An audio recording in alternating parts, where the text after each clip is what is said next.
Very well then. This new certainty that what they are after is our total destruction, I accept it. I know it now, and I shall not burden others with my fears. I shall not be bitter if others fail to grasp what is happening to us Jews. I work and I continue to live with the same conviction, and I find life meaningful. Yes, meaningful.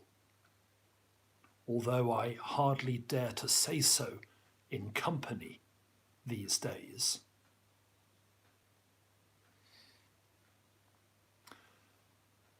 That is Etty Hilsom's diary entry for Friday the 3rd of July 1942. 14 months later, Etty was transported to Auschwitz, where she died on the 30th of November 1943. She was 29 years old. I'm offering this reflection on the 27th of January, the date on which Auschwitz was liberated in 1945, and the date which we now observe as Holocaust Memorial Day. The plea of the day's national organisers in 2021 is that you and I should be the light in the darkness. That's what Etty Hilsom was, and still is. She was a Dutch Jew born in 1914 who lived her adult life in Amsterdam. We know of her principally because of the diary she kept throughout the last 2 years of her life, and because of the letters that she wrote from the transit camp in Westerwolk, where she was held before her removal to Auschwitz. Those who write about Etty regularly comment that she was not a conventionally religious person. Staring out of a much reproduced black and white photo, chin on hand, wisps of smoke drifting upwards from her cigarette, she was not. But she is a skilled observer of her own internal life. She begins to write a diary as part of a course of psychoanalysis. And as the weeks and months of 1941, 1942 and 1943 progress, and as the dark clouds of oppression gather around the Jews of the Netherlands, her interior journey becomes increasingly luminous. She finds life meaningful. It seems incredible.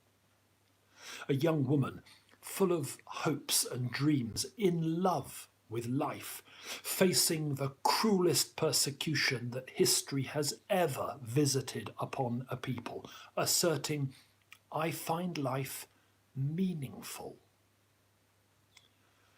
The diaries and the letters help us to understand. At a given point, she writes in July 1943, you can no longer do, but can only be and accept.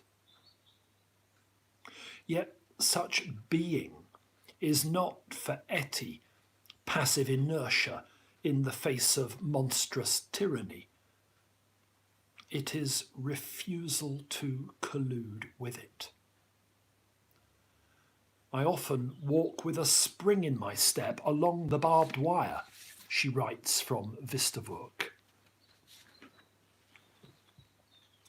Against every new outrage and every fresh horror, we shall put up one more piece of love and goodness, drawing strength from within ourselves. As the existential threat grows, it is within herself that Etty discovers God. My life has become an uninterrupted dialogue with you, O God. One great dialogue, she writes. This dialogue with God is not an echo chamber of the soul, self-absorbed or narcissistic. It compels her out of herself. It is not enough simply to proclaim you, God, to commend you to the hearts of others, she writes. One must also clear the path towards you in them. In all the horror of those times, Etty Hillsum understands that it is her vocation to be someone through whom others can discover God, through whom others can discover a relationship with God. Her very last communication is a postcard thrown from the truck which is taking her and her family to the death camp. We left the camp singing, she writes.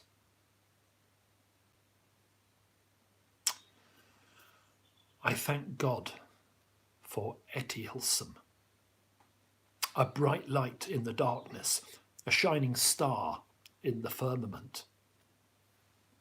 To honour her and to honour the millions of other lights that were not extinguished by the Nazi Holocaust.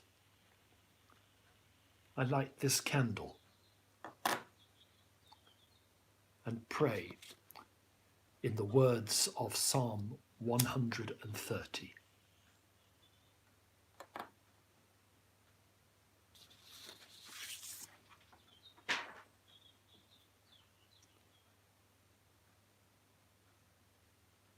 Out of the depths have I cried to you, O Lord. Lord, hear my voice. Let your ears consider well the voice of my supplication. If you, Lord, were to mark what is done amiss, O Lord, who could stand? But there is forgiveness with you, so that you shall be feared. I wait for the Lord. My soul waits for him. In his word is my hope. My soul waits for the Lord more than the night watch for the morning. More than the night watch for the morning. O Israel, wait for the Lord, for with the Lord there is mercy. With him is plenteous redemption, and he shall redeem Israel from all their sins.